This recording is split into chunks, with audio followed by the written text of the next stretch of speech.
დონალდ ტრამპსა და ვლადიმერ პუტინს შორის სატელეფონო საუბრის შემდეგ დონალდ ტრამპი შეხვდა უკვე ვლოდიმერ ზელენსკის. როგორც უკრაინული, ისე ამერიკული პრესა წერს, რომ არ იყო მთლად სასიამოვნო საუბარი. დღევანდელი ტრამპის განცხადებებით, სადაც მან თქვა, რომ უკრაინას რაღაცეების დათმობა მოუწევს, დრამატულად განსხვავდება იმ რიტორიკისგან, რაც იყო მანამდე, რომ ტომაჰავკები ხო არ გადავცეთ, თუმცა ეგ არ მოხსნილა დღის წესრიგიდან, ეგ რა თქმა უნდა რუსეთზე ზეწოლის ბერკეტი არის და ეხლა ყველა ელოდება ტრამპისა და პუტინის შეხვედრას, რომელიც ორბანთან მოხდება, ან ორბანი იქნება ამ სამშვიდობო მორიგი კონფერენციის მასპინძელი. ზელენსკი უკვე აცხადებს, რომ ისინი არ აპირებენ არაფრის დათმობას.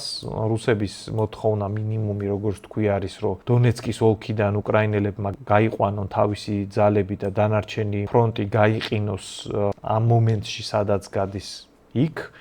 შეიძლება გარკვეული მიწები სუმის ოლქში იქნება თუ ხარკოვის ოლქში, რაზეც უკვე ჩრდილოეთ მიმართულებაზე საუბარი ჰქონდა რუსებმა დონეცკის ოლქის სანაცვლოდ გაუცვალონ, მაგრამ შინაარსობრივად მაინც მოთხოვნა ახლა შეუდარებლად განსხვავება არის ტერიტორიებში და მით უმეტეს სტრატეგიული მნიშვნელობით. რუსები თხოვენ ამ ტერიტორიას.